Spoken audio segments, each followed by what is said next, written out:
రాష్ట్రంలో జరుగుతున్న ఈ అసెంబ్లీ ఎన్నికల్లోన సాధారణ ఎన్నికల్లోన టీడీపీ బీజేపీ జనసేన పొత్తు రాష్ట్రంలో ఏ విధంగా తెలియదు కానీ ఈ మంత్రాలయం నియోజకవర్గంలో దురదృష్టవశాత్తు ఇక్కడ టీడీపీ నాయకులు మమ్మల్ని చాలా చిన్న చూపు చూస్తున్నారు, చాలా అవహేళన చేస్తున్నారు.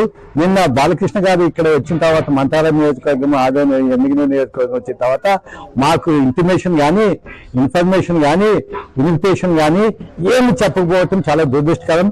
ఎందుకంటే మాది చిన్న పార్టీ అనే ఉద్దేశంతో వాళ్ళు విధంగా చేస్తున్నారు. తప్పకుండా ఈ వైసీపీ పరిపాలించిన 2019-2000 వరకు ఇక్కడ జరిగిన ప్రతి అన్యాయాన్ని, ప్రతి అవినీతిని, ప్రతి అఘాయిత్యాన్ని, ప్రతి రౌడీజం ని, గూండాయిజం ని ఈ 5 సంవత్సరాలు బీజేపీ పార్టీ తరఫున మేము పోరాడినాం. ఇక్కడ ఇప్పుడున్న టీడీపీ పార్టీ చెప్పుకునే నాయకులు ఈ 5 సంవత్సరాలు ఎక్కడెక్కడెక్కడ మాకు కనిపించలేదు.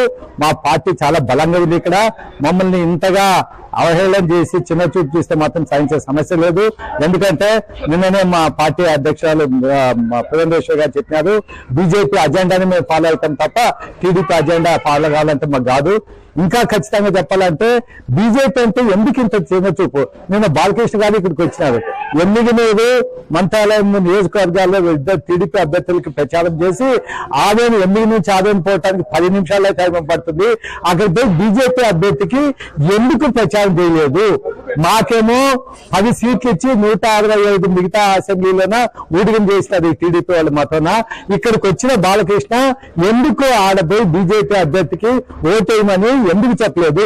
పొత్తులో భాగంగా బీజేపీ ఉందా లేదా అని మాకు అనుమానం వచ్చేటట్లు ఇక్కడ నాయకులు ప్రవర్తిస్తున్నారు. ఇది ఏమాత్రం సాధించం. మేము మా దాంట్లో కూడా మా కోసిగి మండలం ప్రెసిడెంట్ ఉన్నాడు, వాల్మీకి ఆయన కూడా బోయ రాముడు అని. తప్పకుండా హైకమాండ్ తో మేము పర్మిషన్ తీసుకొని ఇక్కడ ఫ్రెండ్లీ కంటెస్ట్ కి మేము దిగాలనుకుంటున్నాము. రాముణ్ణి మా అభ్యర్థిగా పెడతాము. ఒకవేళ హైకమాండ్ వాళ్ళకి ఏదన్నా ఇబ్బందిగా ఏదన్నా ఉంటే మేము తప్పకుండా ఇండిపెండెంట్ గా రాముడితో పోటీ చేయిస్తాము. టీడీపీలో ఉన్న వాల్మీకి కాదు, ఎక్కడున్నా మా పార్టీలో కూడా వాల్మీకి ఉన్నారు, బోయవాళ్ళు ఉన్నారు. రాముడు చాలా మంచివాడు, ఆయనతో తప్పకుండా మేము రాబోయే ఎన్నికల్లో పోటీ పెట్టిస్తాము. ఎవరికి ఏమి ఎట్లా వస్తాయో చూసుకోవాల్సిన టైం వచ్చింది. ఎందుకంటే మేము 5 సంవత్సరాలు కష్టపడి పనిచేసిన దానికి ఫలితం ఏంటి అని ఈ ఎన్నికలు మేము కూడా చూడదలుచుకున్నాం.